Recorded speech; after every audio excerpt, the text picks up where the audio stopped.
মৃত্যুকে নাকি কখনো এড়ানো যায় না, কথাটি কি সত্যি? চলুন তাহলে আজকে আমরা জেনে নিই। একবার ভগবান বিষ্ণু বাহন গরুড়কে নিয়ে কৈলাস পর্বতে এসে উপস্থিত হলেন। দ্বারে গরুড়কে ছেড়ে স্বয়ং দেবাদিদেব শিবের সঙ্গে দেখা করতে ভিতরে চলে গেলেন। কৈলাসের অপূর্ব প্রাকৃতিক শোভা দেখে গরুড় মন্ত্রমুগ্ধ হয়ে গেলেন। তখনই গরুড়ের নজর পড়ল এক সুন্দর পাখির উপর। পাখিটি এমনই সুন্দর ছিল যে গরুড়ের সব ধ্যান বিচার সেই পাখিটির দিকে আকর্ষিত হতে লাগলো। ঠিক সেই সময় কৈলাসে যমরাজ এসে উপস্থিত হলেন এবং ভিতরে প্রবেশ করার আগে তিনি ওই পাখিটির দিকে আশ্চর্য দৃষ্টিতে দেখলেন।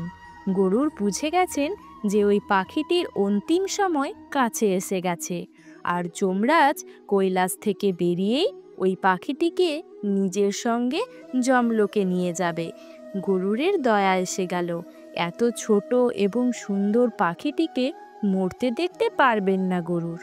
তাই গরুড় তখন নিজের হাতের পাঁজায় পাখিটিকে নিয়ে কৈলাস থেকে হাজার ক্রোশ দূরে এক জঙ্গলের ভিতর এক পাহাড়ের উপর ছেড়ে দিয়ে আবার কৈলাসে ফিরে আসলেন। কিছুক্ষণ পর যমরাজ যখন কৈলাস থেকে বেরিয়ে আসলেন, তখন কৌতূহলবশত গরুড় যমরাজকে জিজ্ঞাসাই করে ফেললেন যে, হে যমরাজ, আপনি পাখিটিকে এত আশ্চর্যপূর্ণ দৃষ্টিতে কেন দেখছিলেন?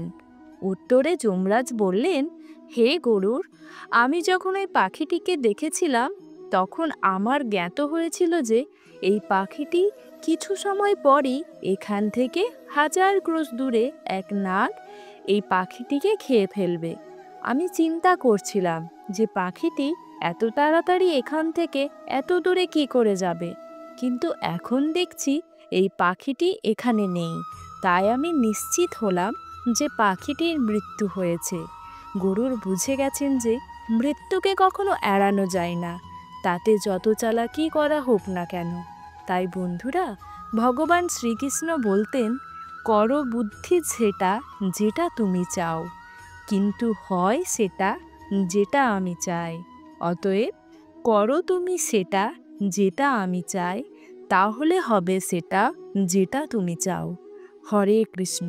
ভিডিওটি যদি আপনাদের ভালো লেগে থাকে তাহলে লাইক, কমেন্ট, শেয়ার, সাবস্ক্রাইব করে পাশে থাকবেন।